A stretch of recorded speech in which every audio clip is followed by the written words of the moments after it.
주말 시사의 중심, 정관용의 시사본부. 여러분 안녕하십니까, 정관용입니다. 윤석열 대통령과 권성동 국민의힘 대표 직무대행 사이에 오간 이른바 내부 총질 문자, 그 파장이 상당하네요. 권성동 원톱 체제가 크게 흔들렸고 당과 대통령 지지율까지 모두 떨어지면서 비상대책위원회 전환을 요구하는 목소리가 높아졌는데요. 그런데 이 비대위로 바꾸거나 조기 전당대회를 여는 문제가 그리 쉬운 일이 아니네요.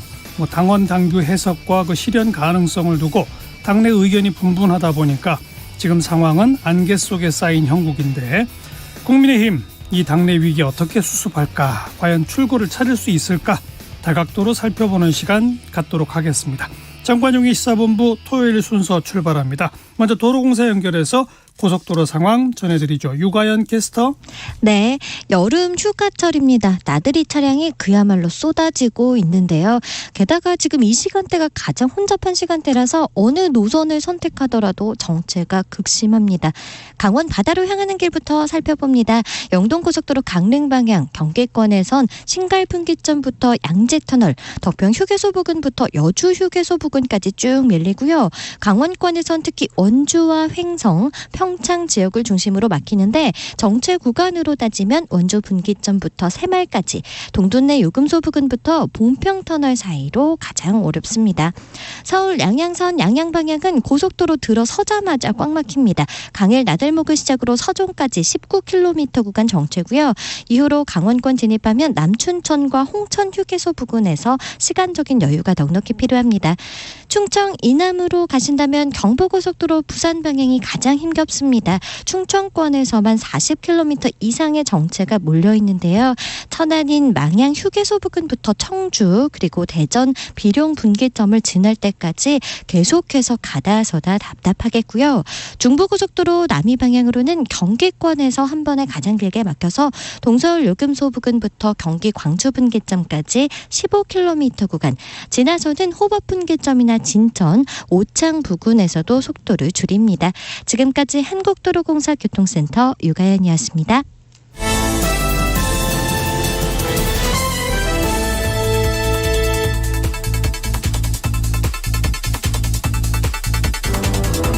주간 뉴스 브리핑. 토요일 주간 뉴스 브리핑은 중앙일보 윤성민 기자와 함께하죠. 윤 기자 어서 오세요. 예, 안녕하세요. 제가 시작하면서 얘기한 이른바 내부 총질 문자, 어떤 내용인지 우선 간단하게 정리하고 시작합시다. 예, 화요일이었죠. 국회 대정부 질문이 한창 진행 중이던 국회 본회의장에서 윤 대통령과 권성동 원내대표의 텔레그램 메시지가 사진에 찍힌 겁니다. 동아일보 사진 기자가 찍은 건데요. 어떤 내용이었냐면, 그날 오전 윤 대통령이 우리 당도 잘하네요, 계속 이렇게 해야라고 메시지를 발송을 했습니다.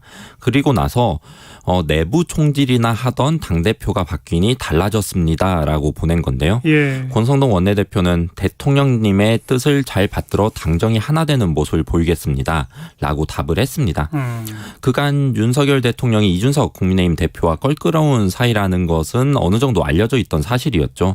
지난 대선 과정에서 갈등을 여러 번 빚기도 했기 때문인데, 그런데 명확하게 윤석열 대통령이 이준석 대표에 대한 불편한 감정은 명시적으로 표출한 적은 없었습니다. 예. 그런데 이번에 내부 총질이나 하던 당대표라고 표현하면서 확실하게 윤 대통령의 마음이 어떤 것인지 확인이 된 겁니다. 이 파장이 지금 만만치 않은데, 먼저 윤 대통령은 그동안 당무에 개입하지 않는다 이렇게 밝혀왔지 않습니까? 예. 근데 메시지 내용을 보면 이건 당무 개입 아니냐라고 생각할 여지도 있는 것 같아요. 예, 그렇죠. 그 윤 대통령은 이준석 대표 징계 직후에 그 도스태핑에서 대통령으로서 당무에 대해 언급하는 것은 적절치 않다라면서 구체적인 언급은 하지 않았습니다.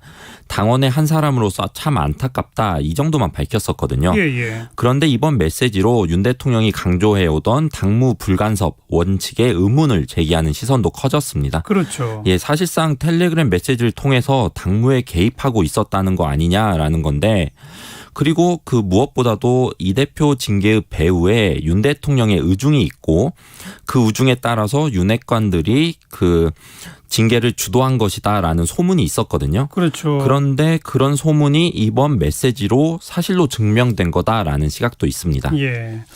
그리고 또 하나 논란이 이번 그 텔레그램 메시지 맨 끝에 보면 권 원내대표가 강기훈과 함께라고 써진 게 사진에 찍혔잖아요. 예. 근데 이 강기훈 많이 알려진 인물은 아닌데 누구예요? 대선 직후에 권성동 원내대표의 정무실장으로 일했던 사람인데요. 권성동 원내대표와 가까운 관계고요. 지금은 대통령실 행정관으로 가 있습니다. 예. 대선 당시에는 청년 정책을 개발하기도 했고 청년 관련 메시지를 쓰는 일을 했습니다. 또 권성동 원내대표의 2030 자문 그룹 중에 한 명이었습니다. 어떻게 보면 청년이라고 볼 수 있죠. 1980년생이거든요. 이준석 대표보다 5살 많은데 대선 이후 정치권에서 있었던 얘기가 뭐였냐면 윤핵관들이 이준석 대표 대체제로서 강기훈 행정관을 밀고 있다 이런 얘기가 돌았었어요. 아하. 권 원내대표의 그 강기훈과 함께라는 메시지가 결국 이런 소문이 사실이라는 점을 증명하는 것 아니냐 이런 해석이 있습니다. 네. 이준석 대표는 입장을 밝혔나요? 예, 이 대표는 직후에 사진이 찍힌 직후에 그 울릉도 성인봉에 올랐었거든요. 그러고 나서 페이스북에 글을 올렸는데요. 그 섬에서는 앞에서는 양의 머리를 걸어놓고 뒤에서는 개고기를 받아와서 판다 이렇게 썼습니다. 그러니까 사자성어 양도구육을 언급한 거죠. 예. 또 카메라가 사라지면 윽박 지르고 카메라가 들어오면 눈웃음으로 악수하러 온다라고 썼는데 이에 대해서 이런 메시지에 대해서 윤 대통령과 윤핵관을 겨냥한 메시지라는 해석이 나오고 있고요. 그렇죠. 그리고 이후에도 연일 윤핵관을 겨냥한 것으로 보이는 메시지를 올리는 중입니다. 뭐 그렇지 않아도 시끌시끌하던 국민의힘 아무래도 이번 메시지 때문에 더 혼란이 크죠. 예, 그렇습니다. 게다가 갈등의 축이 더 복잡해진 상황이라고 요약할 수 있을 것 같은데요. 기존에는 이준석 대표와 윤핵관 이 사이의 갈등이었다면 지금은 윤핵관 그리고 친윤그룹 이 내부에서도 갈등의 전선들이 생기고 있는 상황입니다. 맞아요. 이게 무슨 말이라면 권성동 원내대표의 직무대행 체제를 두고 그동안 친윤그룹 내부에서도 불만이 있었거든요. 왜 그러냐면 그 직무대행 체제로 간 것은 권성동 원내대표가 다음 정당대회에서 당대표에 도전하기 위해서 그런 것이다라는 시각이 있었기 때문입니다. 예. 이것을 친윤그룹 내부에서도 욕심이라고 보는 시각들이 있었고 그러면서 직무대행 체제가 아니라 비대위나 조기 전당대회 체제로 가야 한다라는 시각들이 있었습니다. 근데 이거를 친윤그룹 내부에서는 공개적으로 강하게 말하는 그런 상황은 지금까지 아니었거든요. 예. 그런데 텔레그램 이 메시지 노출을 계기로 이 친윤그룹 내부에서도 권성동 원내대표의 책임을 강조하면서 그런 목소리를 공개적으로 하기 시작했습니다. 그 변화가 명시적으로 보인 게 어제인데 배현진 최고위원이 전격 사퇴를 했습니다. 최고위원직에서. 그랬죠. 예, 비대위 체제 전환을 위한 압박으로 보는 시각이 있고요. 또 박수영 의원은 초선 의원들이 모인 단체 채팅방에서 비대위 전환을 촉구하는 내용의 성명서 초안을 올렸습니다. 일종의 연판장인데 초선 의원들에게도 비대위 전환에 대해서 동의를 해달라라고 요청을 한 겁니다. 예. 배현진 최고위원이나 박수영 의원 모두 대통령직 인수위에서 일했던 친윤계 인사죠. 특히 윤핵관 중에서 장제원 의원과 주로 소통하는 그룹이었는데 이런 상황을 요약하면 권성동 원내대표 중심의 친윤계 그리고 장제원 의원 중심의 친윤계가 이 본격 분화하는 모습이 나타나고 있다라고 요약할 수 있을 것 같습니다. 권성동 대표 대행의 반응은 어떤 거예요? 비대위 전환에 반대하지는 않는다라는 입장이긴 합니다. 그런데 당장 비대위로 전환하는 것은 쉽지 않다는 입장인데요. 어제 뭐라고 했냐면 최고위가 총사퇴한 후에 비대위가 구성된 적은 있어도 일부 사퇴로 비대위가 구성된 적은 없다라고 밝혔습니다. 그러니까 배현진 최고위원 한 명의 사퇴로 비대위 전환할 일은 없다라는 건데 예. 그러면서 자신이 주변에 비대위 주장하는 사람들을 설득해보겠다라고 말했다고도 전해지고요. 그런데 차기 당권 주자들까지 비대위 전환을 지금 주장하고 나선 상황이라 좀 권성동 원내대표는 구석에 몰린 상황인데요. 안철수 의원 그리고 김기현 의원도 어제 공식적으로 비대위 전환을 찬성한다라는 입장을 밝혔습니다. 예. 이런 여권의 자중질환이 계속되는 가운데 윤 대통령 지지율 계속 떨어져서 이제 뭐 20%대까지 나오네요. 예, 그 한국갤럽이 지난 26일부터 28일까지 조사해서 어제 발표를 했는데요. 그 여론조사 결과를 보면 윤 대통령 국정수행 긍정평가는 28%를 기록을 했습니다. 예. 취임 후에 처음으로 30% 밑으로 떨어진 거고요. 여권의 강력한 지지 지역인 대구 경북에서도 부정평가가 높았습니다. 그리고 연령대별로 봐서도 70대를 제외하고는 모두 잘못하고 있다는 평가가 많습니다. 부정평가의 이유를 보면 여전히 인사가 가장 많은데 21%였고요. 예. 그 다음으로는 경험과 자질 부족, 그리고 무능, 경제 민생을 안 살핀다, 그리고 독단적, 일방적 이런 응답이 많았습니다. 이번 그 조사 결과는 한국갤럽 홈페이지나 중앙선거 여론조사 심의위 홈페이지에서 확인을 할 수 있습니다. 네. 자, 이번 주 국회에선 대정부 질문이 있었는데 주요 내용 어떤 게 있었습니까?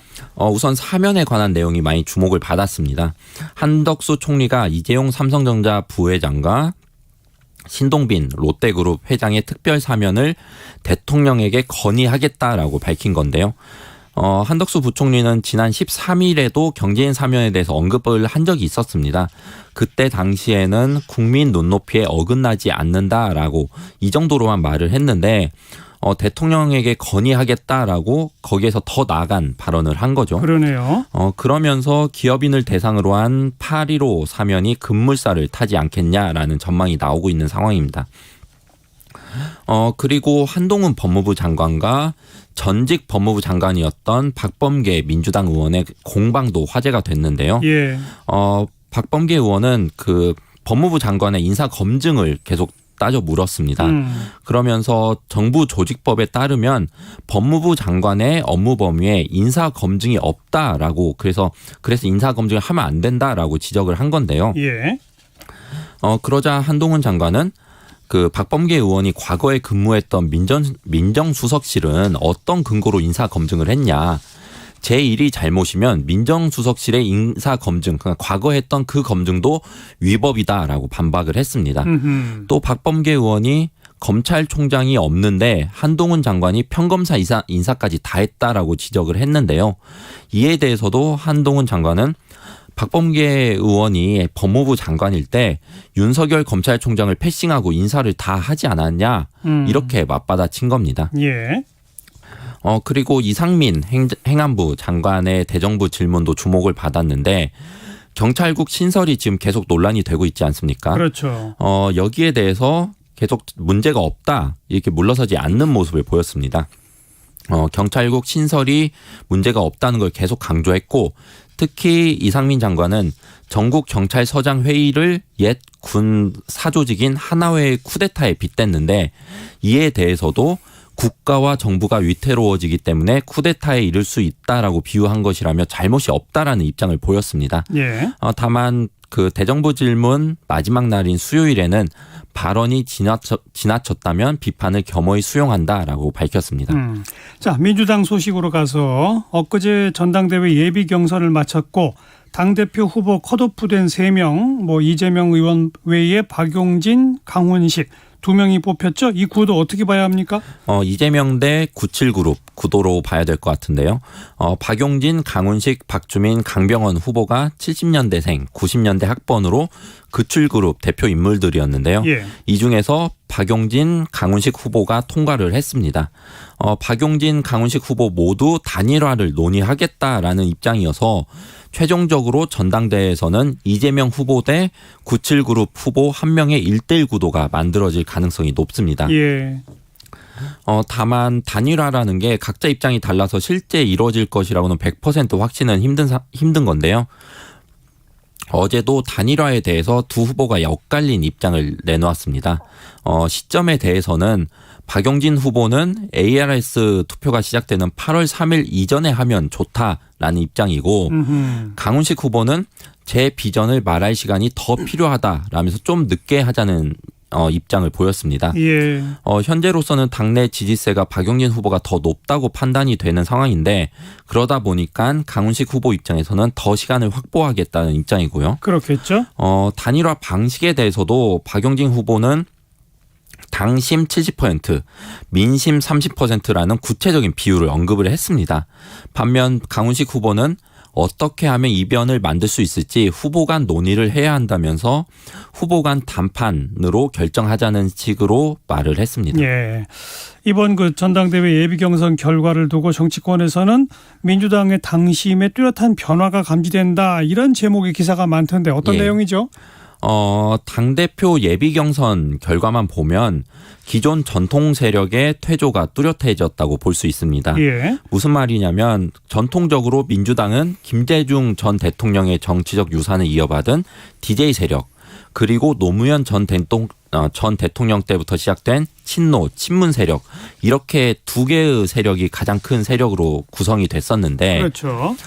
그런데 이번에 예비 경선을 통과한 3명을 보면 그 어디에도 속하지 않은 인물들입니다. 이재명 후보는 다들 아시다시피 이번에 대선 후보이긴 했었지만 그 전까지만 해도 당내 비주류였고요. 박용진 후보는 심지어 민주당 출신이 아니라 민노당 그리고 진보신당 출신이었습니다. 맞아요. 그리고 민주당 주류와는 결이 다르다. 계속 민주당 주류가 했던 어떤 발언이나 행보에 대해서 비판적인 발언도 많이 그랬죠. 해왔고요. 예. 그리고 강훈식 후보는 민주당 당직 경력은 오래되긴 했지만 손학규 전 대표 밑에서 오래 일하면서 손학규계로 분류가 됐고요. 최근까지도 주류로 평가받지 못했습니다. 예. 오히려 이번에 예비 경선에서 떨어진 인사들의 면면을 보면 지금까진 주류였던 인물들이 많습니다.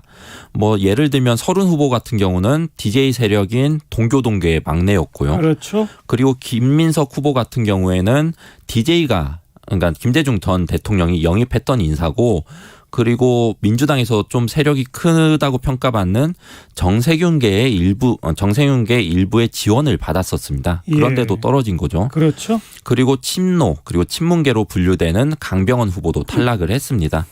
이를 두고서 당내에서는 이번 전당대회는 민주당의 세력 교체가 이루어지는 계기가 될 것이다라는 관측이 나오고 있습니다. 네. 자, 우선 그 예비 경선 통과한 각 후보의 주요 메시지는 뭐였습니까? 이재명 후보는 여의도 정치의 극복을 강조했습니다. 어제 민심과 당심을 더 중요하게 생각하는 민주당이 되겠다는 뜻이었고요. 어제 유튜브 생방송에선 주요 정책 투표를 통해서 당원 권리를 확대하겠다라고 했습니다. 이게 뭐냐면 여의도 내부의 논의를 통해서 정책 방향을 결정하는 게 아니라 당원들의 의견을 반영해서 정책의 방향을 결정하겠다 이런 뜻이고요. 박용진 후보는 내부 총질이라는 말을 쓰는 집권 세력은 부끄러워야 한다라고 말을 했습니다. 이 메시지는 딱 언뜻 보기에는 윤석열 대통령의 텔레그램 메시지를 비판한 것으로 보이긴 하죠. 그러니까 윤석열 대통령이 내부 총질이라는 단어를 썼으니까. 그러니까요. 근데 이를 두고서 당내 이견을 두고 내부 총질이라고 지칭해온 민주당 강성 권리당원도 겨냥한 것이라는 해석도 나오고 있습니다. 그리고 강훈식 후보는 국민 통합을 키워드로 내세웠습니다. 그 세대와 젠더 갈등을 극복해서 다시 민주당이 집권하는 기반을 만들겠다라고 밝혔습니다. 예. 그런데 어제 이재명 후보의 발언 가운데 논란이 된 발언이 하나 있었죠? 예. 고학력 고소득자, 소위 부자라고 하는 분은 민주당 지지자가 더 많다라고 말한 건데요. 그러면서 저학력, 저소득층이 국민의힘을 더 많이 지지한다. 안타까운 현실인데 언론 때문에 그렇다라고 말한 겁니다. 마치 이 발언은 그 국민을 편가르는 듯한 뉘앙스로 받아들여졌고요. 또 그것을 언론 탓을 한 것이어서 논란이 됐습니다. 그렇죠. 그 당권 경쟁 후보인 박용진 후보는 이에 대해서 노골적인 선민의식이고 정치 성향에 따른 국민 갈라치기라고 비판을 했습니다. 이에 대해서 또 국민의힘에서는 공식적으로 발언은 나오지 않았지만 큰 잡음이 없는 우상호 비대위원장 같은 스타일보다는 논란을 계속 일으키는 이재명 의원을 상대하는 게 더 수월하다. 이재명 의원이 당대표가 됐을 때 더 수월하다. 이런 발언도 나오고 있는 상황입니다. 알겠습니다. 여기까지 하죠. 중앙일보 윤성민 기자 수고하셨어요. 예, 감사합니다. 정관용의 시사본부 듣고 계십니다. 12시 30분이네요. 기상청 교통정보센터 연결해서 날씨와 도로 상황 전해드립니다. 기상청 최영우 씨. 네, 날씨 정보입니다. 서울은 올 최고 기온을 현재 넘어섰습니다. 35.3도를 기록하고 있는데 이보다 기온이 더 오를 가능성이 높아졌습니다. 해가 정점인 오후 2, 3시에는 기온이 더 상승할 수 있겠고요. 오늘 예상 낮 기온 넘어서서 서울 이렇게 기온이 무척 높고 다른 지역도 최고 체감온도 35도 안팎입니다. 세종, 대전, 대구 오늘 33도까지 오르겠고 광주 32, 강릉, 부산, 제주 30도로 많은 지역이 더운데요. 특히 중부지방의 더위가 더 심하고요. 현재 5호 태풍 송다가 밀어올리는 공기로 인해서 이 폭염이 더 심해지고 있습니다. 전국 곳곳에 폭염특보가 내려져 있는데 내일은 그나마 오늘보다는 2도에서 4도 정도 기온이 내려앉긴 하겠습니다. 하지만 대부분 내일도 30도 이상의 더위가 이어질 수 있겠고요. 폭염은 이렇게 오늘 가장 심했다가 내일 점차 그 기세가 꺾이긴 하겠지만 비도 좀 걱정이 됩니다. 5호 태풍 송다는 현재 일본 가고시마 부근 해상에서 북상하고 있는데요. 오늘 제주 남쪽 먼바다를 지나쳐서 내일 중국 상하이 부근 해상에서 열대저압으로 약화할 것으로 예상하고 있습니다.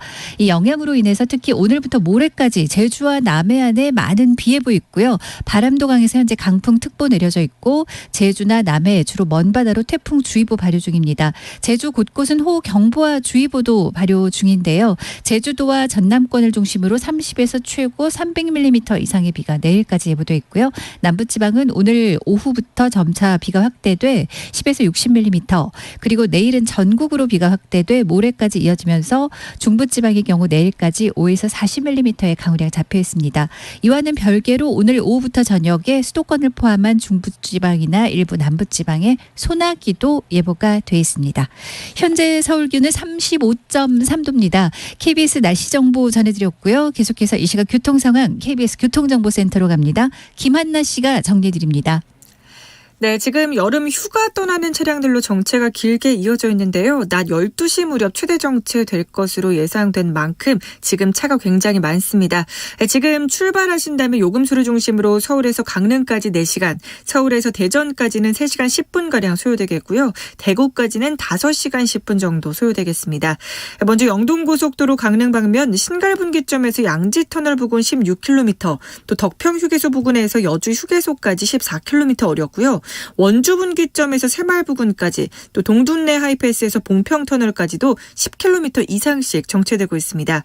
서울 양양고속도로 양양 쪽으로는 강일에서 서종 부근 19km 극심한 정체고요. 이후로도 남춘천 부근과 홍천휴게소에서 내촌 부근까지도 속도 떨어집니다. 또 서해안고속도로 목포 쪽으로는 바란 부근에서 서평택 나들목까지 12km 정체고요. 다시 서해대교 쪽으로도 5km 정체 더 이어지고 있습니다. 이후로도 당진 부근과 서해대교 부근에서 각각 6km씩 속도 떨어집니다. 장시간 운전에 피곤이 쉽게 몰려올 수 있는데요. 졸음쉼터나 휴게소를 이용하면서 졸음운전에 유의해 주시기 바랍니다. 지금까지 KBS 교통정보센터에서 김한나였습니다.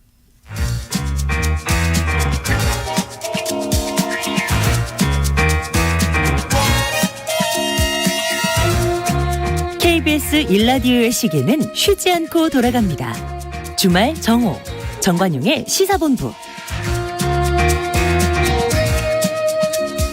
코로나19 재유행 심상치 않죠. 어디까지 확산될까요? 또 어떻게 대처하는 게 옳을까요? 오늘 방역당국자 또 감염병 전문가 차례로 연결해서 자세한 이야기 나눠보겠습니다. 먼저 질병관리청의 김헌주 차장 연결합니다. 안녕하세요. 예, 안녕하세요. 고생 많으십니다. 아닙니다. 하루 10만 명 넘더니 요 며칠은 한 8만 명대 조금 주춤한 거예요. 최근 추이를 어떻게 분석하고 계세요? 네, 그동안에 계속 좀 빨리 증가해 왔고요. 이른바 더블링이라고 하는 그런 식으로 상당히 빨리 증가했었습니다만, 예. 요 며칠은 이제 증가세에서 완만하게 바뀌었습니다. 그래도 계속 늘고 있고요. 그동안에 비교적 안정적으로 유지되었던 위중증 그리고 사망 환자 수가 확진자가 늘면서 다소 늘기 시작했습니다. 그럼 지금 요 주춤한 상태로 꺾이는 거예요? 아니면 다시 늘어나서 언제 어디까지 가는 겁니까? 지금 정부 당국의 예측은? 지금 저희 예측은 보통 이제 8월 중순 또는 8월 말까지는 증가세가 유지될 것으로 보고 있습니다. 한 25만 명 정도 평균 그 정도로 예측을 하고 있고요. 다만 요 며칠 다소 증가세가 완화되는 측면을 감안했을 때에는 그거보다는 좀 낮은 수준에서 그거보다 조금 빠르게 정점에 이르지 않을까 하는 그런 예측도 나오고 있습니다. 예. 그러니까 최근 예측으로는 8월 초중순 일일 평균 한 20만 요 정도? 그런 예측이 좀 나오고 있습니다. 아마 지금 여러분들이 예측을 하고 있기 때문에 예. 다음 주, 그 다음 주에 조금 더 구체적인 결과들이 나올 것 같습니다. 근데 뭐 그 전염력이 굉장히 빠르다는 BA5, 그 다음에 또 BA2.75 이게 어떤 건 5고 어떤 건 2.75고 이건 뭘 뜻하는 겁니까? 변이가 굉장히 빨리 일어나는 바이러스이기 때문에 이제 이 BA1, 2 또는 5도 모두 저희가 오미크론이라고 했던 거 오미크론 변이의 갈래입니다. 예. 그 갈래를 계속 가지를 치면서 예. 그 밑에 숫자가 늘어나는 거고요. 그 BA2.75는 이제 BA2라고 하는 흔히 스텔스 오미크론이라고 했던 그 BA2의 변이가 되겠습니다. 근데 그 최근 변종들은 특징이 뭡니까? 정말 전염력은 큰데 뭐 중증 환자율은 낮고 이겁니까? 어떤 겁니까? 전염력은 확실히 높은 것 같습니다. 우리나라만이 아니라 여러 나라에서 상당히 빠른 속도로 전파가 되고 있어서 예. 전염력은 확실히 빠른 것 같고 또 그 백신 감염된 분들 또 다시 재감염되는 이런 면역 회피 경향도 좀 보이고 있는 그래서 전염력은 상당히 높다고 말할 수 있겠고요. 예. 더 중증으로 갈지 더 치명률 높을지에 대해서는 여러 연구가 아직 나오고 있고 확실하진 않습니다만 좀 아무래도 이전에 비해서 상대적으로 낮지 않나 하는 그런 그 관측들이 많이 나오고 있습니다. 제가 일부 기사를 보니까 이제는 그 코로나의 치명률이 거의 독감 수준 정도까지 떨어질 것이다 이런 얘기가 있던데 독감 수준 떨어지면 뭐 그냥 이렇게 호들갑 안 떨고 지내도 되는 거 아닙니까? 어떻게 보세요? 그냥 그렇게 비교하기엔 조금 다소 어려움이 있을 수 있을 것 같습니다. 우선 독감의 치명률 자체가 예. 아주 확실하게 몇 %다 이렇게 나와 있지는 않은 대목은 있습니다. 보통 한 0.03%에서 0.1% 사이로 많이 예측을 하고요. 예. 근래 코로나의 치명률이 0.06 정도 근래에는 이제 보고가 되고 있어서 상당 부분 거의 근접을 하고 있습니다만 아직도 치명률은 조금 더 낮아졌으면 하는 그런 바람입니다. 하긴 뭐 아직 코로나는 확실한 연구가 덜 돼 있으니까 단언하기 쉽지 않겠군요. 네, 그렇습니다. 그런데 지난번에는 그 뭐 하루 한 50만, 60만도 가고 막 그러지 않았었습니까? 예. 이번에 지금 예측하건대 많이 확산돼도 뭐 일평균 한 25만, 30만 이렇게 좀 낮춰 잡는 이유는 뭘까요? 아무래도 지난번 상당히 많은 국민께서 오미크론 초에 감염이 되면서 그 면역력이 좀 남아있는 측면도 있고요. 예. 그다음에 어느 나라보다도 우리나라가 국민 여러분께서 백신 접종에 많이 협조를 해주셨습니다. 예. 그 백신의 효력이 새 변이에 대해서 감염을 막는 효과는 다소 떨어진다고 합니다만 아직 상당히 효력을 발휘하고 있는 측면이 있고요. 예. 이런 여러 가지가 복합적으로 작용하면서 그전만큼 유행이 되지는 않을 거라는 그런 예측이 많습니다. 알겠습니다. 자, 그래서 정부 당국은 과거처럼 사회적 거리두기, 뭐 식당 인원수나 영업 제한 이런 거 안 한다. 그래서 뭐 이른바 일상방역 생활화 실천화 방안 이런 거죠? 예, 그렇습니다. 여기 한마디로 요약하면 어떤 게 되겠습니까? 정부로서는 이제 국가의 책임을 다할 수 있는 영역이 있고 또 국민께서도 그동안에 이제 많이 코로나에 대응해 주셨던 그런 여러 경험과 이런 걸 바탕으로 해서 조금 더 자율적으로 방역에 나설 수 있는 이런 여건을 만드는 영역이 되겠습니다. 예. 이렇게 하는 이유는 무엇보다도 이전과는 좀 질병의 상황이 다르지 않냐 하는 그런 근거에 좀 근거하고 있습니다. 예. 일단 말씀드린 대로 치명률이 그전보다는 많이 좀 떨어졌습니다. 그래갖고 저희가 어느 정도 감당할 수 있는 수준에 근접해 가고 있고요. 예. 거기에 이 백신이나 치료제가 많이 확보가 되고 특히 치료제가 충분히 확보되면서 저희가 이분들을 충분히 의료 체계 안에서 감당할 수 있는 그런 여력도 지금 되고 있습니다. 예.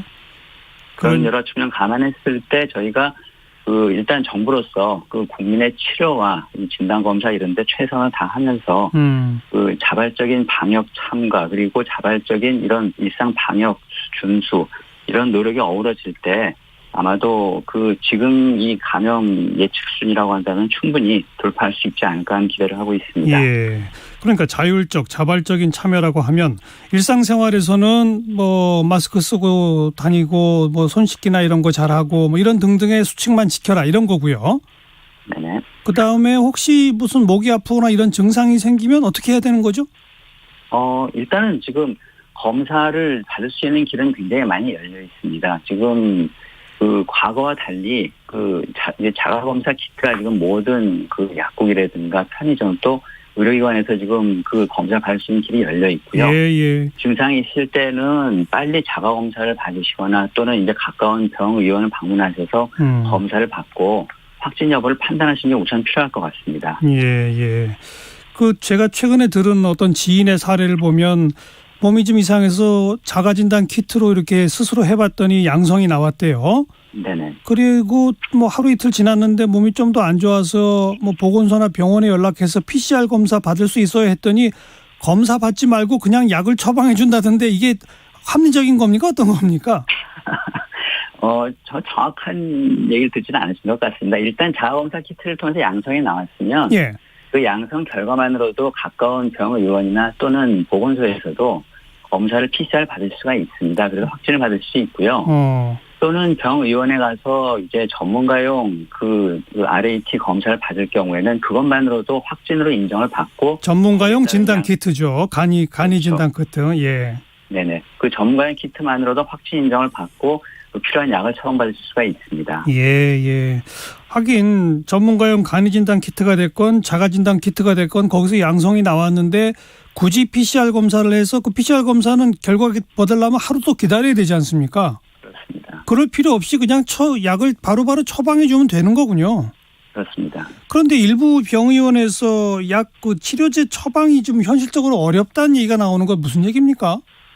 치료제로 저희가 많이 얘기하는 것이 보통 얘기하는 팍슬로비드라고 하는 치료제입니다. 예. 화이자에서 만든 이제 상당히 잘 드는 치료제입니다. 예. 다만 이 치료제를 쓰려고 한다면은 다른 의약품과 저희가 병용금지라고 하는 같이 먹으면 안 되는 의약품이 조금 종류가 많고요. 그다음에 일부 질환들, 심장이라든가 간 장애 환자들의 경우에는 투여가 좀 제한되는 측면이 있습니다. 예. 그러다 보니까 병의원에서 문진을 해야 하고 또 이분들이 어떤 약을 투여받고 있었는지에 대한 확인이 필요하고 그리고 또 아무래도 신약이다 보니까 좀 의사 선생님께서 처방에 좀 신중을 기하기도 합니다. 이런 여러 가지가 이제 겹치면서 아직까지는 많이 처방은 좀 되지 않는 대목이 있고요. 또 정부로서도 좀 처방을 좀 계속 늘리기 위해서 계속 이분들 여러 의사 선생님들한테 많이 설명도 드리고 홍보도 하고 또 협조도 요청하고 있고 또 관련된 절차가 좀 다소 복잡한 대목이 있었습니다. 그래서 그 절차도 좀 간소화해서 좀 시행하고 있습니다. 네. 하긴 다른 질환으로 먹고 있는 약과 중복해서 문제나 위험이 생기면 사실 안 하는 게 나을 수도 있죠. 그죠? 그렇죠. 그리고 그다음은 이제 지금 현재 50세 이상 그리고 18세 이상의 기저질환자들한테는 4차 백신도 좀 맞아라 이렇게 좀 권하고 계신 거 아닙니까? 그렇습니다. 그런데 많은 분들이 지금 백신은 지금 BA.5니 2.75니라는 이런 변이는 막지도 못한다는데 조금 지나면 그거에 막는 백신이 나온다는데 난 그때까지 기다릴래 이런 분들이 많다고 그래요. 이분들한테 뭐라고 하시겠어요? 변이용 백신은 지금 한 2갈래 정도로 개발이 되고 있습니다만 지금 어느 좀 상용화에 좀 더 가까운 백신은 BA.1 기반으로 만들어진 그러니까 처음 오미크론 기반으로 만들어진 백신입니다. 예. 이 백신은 지금 아마 상용화가 조만간 될 것으로 판단이 되는데요. 지금 우리나라에서 확진자를 많이 만들고 있는 오미크론은 이제 BA.1보다는 BA.5 쪽입니다. 그리고 BA.5나 BA.4에 듣는 백신은 개발이 조금 더 시간이 걸리고 관측하는 사람들 따라 다릅니다만 적어도 9월이나 10월 이후에 아마 상용화되지 않을까 하는 그런 예측이 많습니다. 그렇게 봤을 때는 지금 전문가들하고 상의하면서 지금의 유행이나 또 앞으로 있을 유행에 대비해서 이 백신 접종이 비단 감염 예방만이 아니라 중증화를 막는 효과가 있음을 감안했을 때 좀 위험성이 높은 분들은 그걸 기다리기에 앞서 먼저 백신을 맞으시고 나중에 새 백신 나왔을 때는 충분한 기간이 경과한 다음에 다시 맞는 방법을 고려하는 것이 예, 조금 더 예. 합리적이지 않냐는 판단을 내리실 수도 있는 대목입니다. 그래서 지금 아직까지는 이 백신, 개량 백신의 그 개발이나 이런 것들에 대한 불확실성이 높기 때문에 예. 저희가 일단 그 고위험군 중심으로 지금 있는 백신과 접종을 좀 권장하고 있고요. 예, 예. 구체적인 백신 개발이나 이 변이 상황 이런 걸 감안한 그 조금 더 구체적인 개량 백신 접종 계획은 저희가 8월 중 준비해서 예. 국민께 알려드릴 생각입니다. 하긴 뭐 빨라야 9월이나 10월에 이 변이를 막는데 좀 도움이 되는 백신이 상용화된다는 얘기는 지금 좀 아까 정부의 분석에 의하면 이번 재유행의 최대 정점이 8월 하순쯤이라는 거 아닙니까? 하순 또는 중순 당일. 그러니까 그럼 이미 지나가 버린 후가 될 텐데 그러죠? 그렇습니다. 오히려 조금 뭐 걱정되시는 분들은 빨리 맞는 게 낫다 이런 논리시로군요. 그렇습니다. 알겠습니다. 오늘 여기까지 말씀드릴게요. 질병관리청의 김헌주 차장 고맙습니다. 감사합니다. 다음 한림대학교 강남섬심병원 이재갑 교수 바로 연결해 봅니다. 이 교수님 안녕하세요. 예, 안녕하세요. 예, 방금 김헌주 차장과의 인터뷰 쭉 들으셨을 텐데 네, 예. 뭐 이분도 다 전문가들 의견을 수렴한 걸 테니까 이번 재유행의 정점 8월 중하순 뭐 맞습니까? 대체로 그 전망이 일치하나요? 네, 일단 그렇게 될 거로 예상을 하고요. 그리고 이번 주에 조금 확진자 규모 늘어나는 게 줄어든 부분들은 이제 전문가들 중에서 일부는 휴가철하고 맞물려 있어서 좀 이제 약간 이제 줄어들어 보이는 것처럼 생각이 든다고 분석하는 분들도 있거든요. 그래서 실제 양상은 휴가철 지나고 나서의 패턴이 다시 한번 보여져야 그래야 이제 확진자 규모가 정말 얼마나 커질지 다시 예. 확인이 가능하겠다 생각이 듭니다. 예. 그리고 뭐 너무 앞선 얘기인지 모르겠습니다만 이번 2차 유행이 예를 들어서 뭐 8월 중하순으로 정점 찍고 또 내려갔다고 치면 네. 뭐 11월, 12월 가서 또 3차 유행 오고 막 이럽니까? 어떻습니까? 이제 거리두기를 안 하는 국가에서 유행 패턴들은 이제 이미 유럽이나 미국이나 이제 남아프리카국의 유행 패턴을 보면요. 거리두기를 안 하다 보니까 인위적으로 안 꺾게 되잖아요. 그러면 집단 내 면역의 양상 자체가 떨어지면 증가되고 면역이 올라가면 유행이 잦아든 이런 패턴으로 가게 되거든요. 그래서 보통 한 6개월 간격으로 유행이 커졌다 작아졌다를 반복하게 됩니다. 예. 결국 우리도 3차 유행, 4차 유행 또 있겠군요. 네, 그런데 이제 다만 이제 전반적으로 감염되는 사람의 숫자가 늘어나고 또 백신 접종도 열심히 해주시면 그 규모가 점진적으로 작아질 거라고 예상을 하고 있는 거죠. 예. 네. 사회적 거리두기 없이 이렇게 대처하는 거에도 일단 이 교수도 동의하시는 거죠? 그러니까 어쩔 수 없는 선택이라고 보는 거고요. 그러니까 거리두기를 동원하기엔 경제적 피해가 상당히 크고 비용이 많이 드는 게 거리두기 때문에 예. 일단 거리두기를 지금 경제적 상황이 너무 안 좋으니까 할 수 없다면 일단 현재로서는 의료 대응 체계를 정비해서 최대한 막아보자. 하지만 의료 대응 체계가 감당 못하는 수준이면 그때는 거리두기를 동원해야 예. 있겠다. 이런 계획을 가지자는 겁니다. 예. 우리 왜 한때 그 위중증 환자 수 1,000명 가까이 되고 막 그랬었잖아요. 네, 예. 거기까지는 우리 의료 대응 체계가 감당하는 거죠. 예, 감당하는 다만 이제 오미크론 때는 델타 때 중환자 병상을 2,800개만큼 늘려놨기 때문에 그 60만 명 정도를 감당할 수 있었거든요. 예. 근데 지금은 그때보다는 중환자실을 이제 좀 많이 줄여서 반 정도밖에 없거든요. 그러니까 우리가 감당할 수 있는 피크 유행 숫자는 더 적어질 수밖에 없는 상황인 건 맞습니다. 아니 애써서 중환자실을 늘려놨는데 왜 다시 줄였어요? 근데 이제 환자가 없다 보니까 또 중환자실 계속 비워놓으면 또 오히려 다른 병으로 생기는 중환자를 또 다 볼 수는 없잖아요. 아, 그렇군요. 예, 그래서 일부 줄인 거는 뭐 용남은 되게 사실 너무 많이 줄인 거는 문제기는 합니다. 예. 많이 줄여가지고 또 이번에 상급 종합병원들한테 중환자 병상 만들라고 다시 그 리모델링해서 바꿔놓고 다시 또 지금 병동으로 만든 거는 너무 시한적으로 예. 정책을 짠 건 문제가 어쨌든 현재 병상은 조금씩 다시 중환자 병상을 회복시키고 있습니다. 그런데 어쨌든 현재 갖고 있는 수준에서도 최근 중환자 숫자는 한 200명 안 되지 않습니까? 네, 아직은 안 되죠. 그러면 충분히 감당 가능한 거죠, 현재로서는. 네, 현재 중환자는 감당은 가능한 수준이기는 한데요. 예. 매번 문제되는 거는 특수질환자들 있잖아요. 특수계층들, 그러니까 투석이라든지 또는 임신부라든지 수술이 필요한 분들에 대한 진료 부분들은 매번 문제가 될 수밖에 없는 부분이어서 예. 의료기관들이 이런 분들을 제대로 이제 좀 치료할 수 있게끔 좀 조치들은 계속 만들어야 되는 상황이긴 합니다. 그렇군요. 그리고 우리 이재갑 교수도 이제 환자들한테 직접 처방도 하고 그러지 않으십니까? 네, 예. 근데 뭐 팍스로비드 처방에 어려움이 있어요? 아까 제가 이 질병관리청 차장하고도 그런 얘기 잠깐 나눴는데 어떻습니까? 현장에서 보시기에? 현장에서 이제 몇 가지 소리가 들리는 거는 약간 이제 그 보건소 쪽하고 그다음에 개원가 쪽에 그러니까 실제 환자 보는 분하고 약간 좀 뭔가 미스커뮤니케이션이 있었던 것 같은데. 예. 그러니까 어차피 재택으로 들어갈 환자인데 왜 의원급에서 팍스로비드 처방하냐 이런 얘기를 들은 의원들이 꽤 있어요.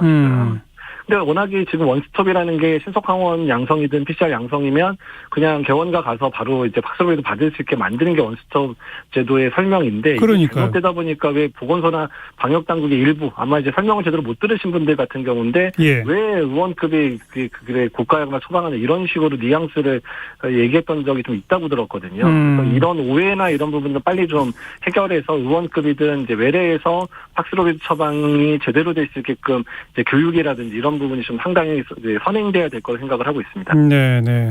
그러니까 우리 일반 청취자들 입장에서는 목이 아프다거나 이런 증상이 있으면 자가진단 키트로 해보고 양성이 나오고 통증이 계속 있을 땐 원스톱 서비스 의료기관에 가서 나 팍스로비드 처방해 주세요 하면 되는 거죠?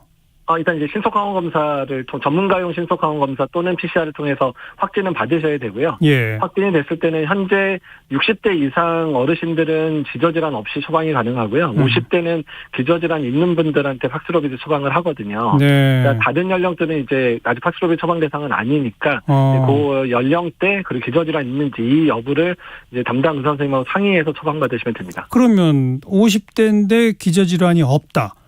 또 다른 연령대이다. 이런 사람들 그러나 나는 목이 대단히 아프다. 이러면 무슨 약을 처방받을 수 있습니까? 현재는 이제 증상 조절하는 약을 처방받게 되는 거죠. 그냥 이노통약 이런 거. 예, 그렇게 되는 거죠. 팍스로비드를 좀 더 많이 처방할 수 없어요. 그게 효과가 더 크다면? 예, 일단 이제 그 부분이 사실 지금까지 연구들은 고위험군 중심의 연구들이 이루어지다 보니까 고위험군에서 효과만 증명이 돼 있고 그리고 특히 고위험군에서 중증이나 사망 예방 효과가 높다는 거로 돼 있거든요. 예. 40살 미만의 분들 같은 경우는 이런 중증 진행을 많이 안 하다 보니까 효과 증명도 어렵고 그다음에 이제 꼭 써야 되나 이제 이런 얘기가 나오는 거죠. 예, 연구가 부족하니까 이노통약 쓰는 거랑 그냥 팍스로비드 쓰는 거랑 어떤 게 나은지 아직 모른다. 그러니까 뭐 증명이 안 됐, 사실 뭐 증상을 줄이는데 당연히 도움이 되겠죠. 근데 이런 비용 효과라는 측면에 있어서는 일단 아직은 고위험군 중심으로 처방하자 이렇게 보는 게 맞습니다. 예. 자, 그리고 백신 4차 접종 지금 계속 권고합니다만은 3차 접종 때만큼 빠르게 접종률이 올라가지 않고 있어요. 이 현상은 어떻게 보세요? 이제 뭐 두 가지 원인인데 첫 번째는 일단 많은 분들이 감염이 됐습니다. 그러니까 이제 3차 맞고도 감염되고 뭐 안 맞고도 감염되다 보니까 뭐 3차까지 맞고 감염됐는데 왜 맞아라고 생각하시는 분들이 상당히 많은 거고 또 두 번째는 오미크론 뭐 위험하지도 않다 그러는데 뭘 또 맞으라 그래 이제 이런 부분들이 꽤 있거든요. 근데 아까 차장님도 얘기하셨지만 50대 이상 같은 경우는 40대 미만보다 이제 4배 정도 연령마다 4배씩 치명률이 올라가거든요. 그래서 이제 80대 이상 같은 경우는 거의 40대에 비해서 200배 정도의 사망률을 그리고 있습니다. 그 때문에 이제 이런 지금 당장 개량 백신이 안 나오더라도 감염 예방 효과는 떨어지지만 중증 예방 효과, 사망 예방 효과는 계속 지켜지고 있기 때문에 4차 접종을 통해서 이번 유행에서 고위험군들의 사망률 또한 중증화율을 낮추는 게 지금은 가장 중요한 숙제고 또 그래야지 의료 체계도 버틸 수 있는 여력이 된다는 얘기입니다. 네. 가급적 빨리 맞아라 이렇게 권하시는 거죠, 이 교수께서도? 예, 그렇습니다. 조금 더 기다렸다가 이번 변이에도 잘 듣는다는 백신 맞아야지 하는 분들한테는 또 한마디 해주신다면? 일단 이제 뭐 40대 미만이야 접종 대상 아니지만 50대 이상인 분들은 중증 위험도가 있으니까 지금이라도 이 4차 접종 맞아서 버티셔야 되는 건 맞고요. 그리고 지금 BA.1, 그러니까 오미크론, 오리지널 오미크론에 대한 변이 백신은 미국에서 9월에나 출시가 될 거거든요. 그러니까 우리나라 들어오려면 10월, 11월 뭐 이 정도 돼야 되다 보니까 이미 유행 다 끝나고 나서 들어오게 되는 거니까. 그러니까 지금 고위험군은 지금 이제 그걸 기다릴 여유가 없다라는 부분을 다시 한번 강조드리고 싶습니다. 이번 유행 끝나고 들어오는 거 기다려서 뭐 하냐 이 말이 핵심이로군요. 예, 그렇습니다. 혹시 정부가 지금 놓치고 있다는 거 있으면 하나만 좀 딱 지적하신다면? 일단 지금 뭐 그 생활지원금, 격리 대상 환자의 생활지원금 축소시킨 부분이나 예. 그다음에 본인 부담금 치료나 진단에서 있었던 부분들은 빨리 환원을 해야지 예. 숨은 감염자를 줄일 수 있고 또 정부가 국민들을 계속 지켜주는구나라는 그런 그 생각을 갖게 만들 수 있거든요. 예. 이 부분은 예. 빨리 환원시켜 주셨으면 좋겠습니다. 알겠습니다. 여기까지 말씀드릴게요. 한림대학교 강남성심병원 이재갑 교수 고맙습니다. 네, 감사합니다. 네, 정관용의 시사본부 1부 마치겠습니다. 잠시 후 1시 2부에 다시 뵙죠.